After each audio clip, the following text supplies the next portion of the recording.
వీటన్నిటికన్నా మించింది నా ప్రేమ చూడు ఎలా ఉంటుంది అని చెప్పి తెలియచేయడానికి ఆయన దగ్గరికి తీసుకునే ప్రయత్నం మనకి చేస్తూ ఉంటాడు. దేవుడికి స్తోత్రం కలిగింది కాక. ఇవాళ ఎలా ఉంది వాక్యం అర్థంలో చూసుకుంటే, కొంతమంది వాక్యం పొద్దునే లేసి అర్థంలో చూసుకుంటారు. చూసుకుని ఏంటి ఎలా ఉన్నా నేను, కళ్ళేంటి ఎట్ట ఉంది, మొహం ఏంటి ఎలా ఎట్టో కంగారు పడతారు. తెలిసి ఎవరికైనా మనం కూడా పడ్డ సందర్భాలప్పుడు ఇదేంటి ఇట్ట ఉన్నా ఏంటి, అయ్యో ఇట్ట ముడత పడిపోయిందంటే అప్పుడే 40 ఏళ్ళకి ముడతలు వచ్చింది అయ్యో అనుకుని ఫీల్ అయిపోయి కంగారు పడిపోయి ముందు అసలు ఏం చేయాలి, ఎట్లా చేయాలి, స్టోర్ అయ్యాలా లేకపోతే ఏంటిది బ్యూటీ పార్లర్ కదా, ఏదో ఉంటుంది సబ్బులాగా రుద్దుకునేది, ఏదో ఇట్లా దేవుడిస్తాం అది రాయాలా ఏది రాయాలా ముందు, ఇప్పుడు ఆ రూపం వచ్చేయాలి ముందని చెప్పి ఆతృతపడి ఆయాసపడిపోతుంటారు చాలామంది. అలాగే వాక్యంలో నేను చూసుకున్నప్పుడు అది ఆయన చెప్పేది ఒకలాగా ఉంది, నేనేమో ఒకలాగా ఉన్నా, ఊళ్ళో చెప్పేది అసలు ఇంకొకలాగా ఉంది. 3 రకాలు ఉన్నాయి, అవునా కదా. ఊళ్ళో ఏం చెప్తారు, నీవు నీ ఇంటి వారు నీ బిడ్డలు కుటుంబము మీరు ఆశీర్వదించబడును గాక. ఎట్టా ఆశీర్వాదాల కోసం రాలేదు, అర్థంలో నీ సహజ మొహాన్ని చూసుకొని పూర్వపు స్థితి దేవుడి దగ్గర ఏదైతే కోల్పోయావో తిరిగి ఆ స్థితిలోకి నువ్వు రావాలని దేవుడు వాక్యం అని అర్థంలో నిన్ను చూసుకో, ఒకసారి పూర్వం ఉన్న స్థితి నీకు ఉందా లేదా అని చూపిస్తున్నాడు.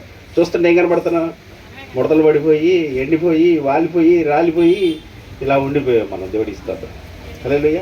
దానికి ఏం చేయాలి, వాక్యం అనే సబ్బుతో శుభ్రం కడితే అప్పుడు తెల్లగా నున్నగా లెక్స్ అదేంటిది మా అమ్మాయి ఏం మా సబ్బు మైసూర్ శాండ్ అయితే ఆ సబ్బు ఏంటిదంట, ఇట్లన్నిటికన్నా కోల్పోయినటువంటి ఆ స్వరూపాన్ని ఆ సౌరూప్యాన్ని ఆయన పోలికని మనకేం తీసుకొస్తే చక్కగా తీసి అప్పుడు చూసుకుంటే అర్థంలో సహజం ఇట్లా ఉండాలనుకుంటున్నాను. అబ్బా ఎంత బాగున్నా మన మొహాలు మనమే ఎంత బాగున్నారు. అది దేవుడి స్తోత్రం. నువ్వు ఇలా చూసి బుద్ధి పెట్టుకోపోయినా అద్దంలో చూసుకున్నాడు దేవుడు నిన్ను చూసి, నా కుమార్తె నా కుమారుడు వాళ్ళు ఎవరున్నారు అని ఆయన సంతోషపడేటట్లుగా మనం ఉండాలనేది దేవుని యొక్క ఆశ. దేవుడి స్తోత్రం కలిగింది కాక. శ్రమ ఖచ్చితంగా వస్తుంది, శ్రమలు రాకపోతే వాడు క్రైస్తవుడే కాదు, శ్రమలు వచ్చిన వాడే క్రైస్తవుడు. దేవునికి స్తోత్రం. ఆ శ్రమల్లోనే నేనేమవుతావు, ఆయన సౌరభ్యంలోకి పొలుగులోకి మార్చబడతాను. అందుకే దేవుని వాక్యం నేర్పరైన శిల్పకారుడు వల్లే అంటే ఆయన చిక్కుతూ ఉంటాడు. దెబ్బలు సుత్తి దెబ్బలు పడతానే ఉంటాయి ఖచ్చితంగా. దాంట్లో ఏమవుతుంది, ఒక రూపం పోలికి చక్కగా నీకు ఒకరోజు సంపూర్ణంగా అయిపోతుంది. దేవుడి స్తోత్రం కలిగింది కాక. ఆ రోజు కొద్దిగా ఓర్చుకోండి అంటే ఏముంటుంది, దేవుడి స్తోత్రం కలిగింది. కొద్దిగా మీరు ఓర్చుకుంటే కనుక ఖచ్చితంగా ఆయన చేయుటకు శక్తి కలిగిన వాడు. నీకు అప్పగించుకుంటున్నాను ఆయన చెప్పు చాలు, ఏం అవసరం లేదు. నువ్వేం చేయాలో తెలుసా, నీకు అప్పగించుకుంటున్నా, నేను నీ చిత్తానికి అప్పగించుకుంటున్నాను, నువ్వేం చెప్పావు అలాగ ఉండాలనుకుంటున్నాను, నాకేం తెలియదు, నీకే. దేవునికి స్తోత్రం కలిగింది కాక. హల్లెలూయా. ప్రార్థన చేద్దామా? అలా ఉందాం అనుకున్న వాళ్ళు అందరూ కలిసి ప్రార్థించారు.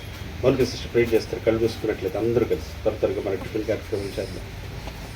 అందరు కళ్ళు మూసుకున్నాయని మీరు చెప్పబడిన ప్రతి మాటను ఒకసారి జ్ఞాపకం చేసుకుంటారు. Thank you Jesus.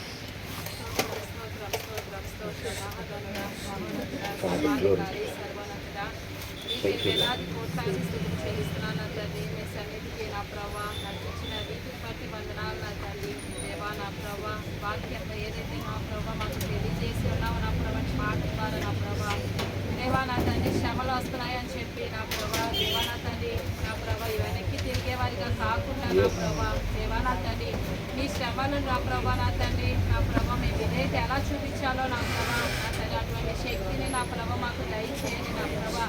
ఎన్నో రకాలమైన నా ప్రభావ ఈ లోకంలో శ్రమలు ఉంటా ఉంటాయి నా ప్రభావ, కానీ నీ ఒక వాక్యాన్ని అనుసరించే వారికి నా ప్రభావ శ్రమలు నా ప్రభావ తట్టుకునేంత శ్రమలే ఇస్తానని చెప్పి ఉన్నావు నా ప్రభావ. దాంట్లో మేము ఏం నేర్చుకోవాలో, ఎలా విధేయత చూపించాలో, ఎలా నా ప్రభావ ప్రతి ఒక్క లోకంలో ఎలా అడుగు వేయాలో నా ప్రభావ, నీ చిత్తానుసారంగా ఎలా జీవించాలో నా ప్రభావ మాకు నేర్పిస్తున్న రీతిని బట్టి వందనాలు తండ్రి. దేవా నా ప్రభావ మా ఈ కొద్దిపాటి జీవితాన్ని మీ పాదాల చెంత పెడితే నా ప్రభావ నా తండ్రి మేము ఎలా జీవించాలో మాకు నేర్పించే గొప్ప దేవుడు అయ్యా.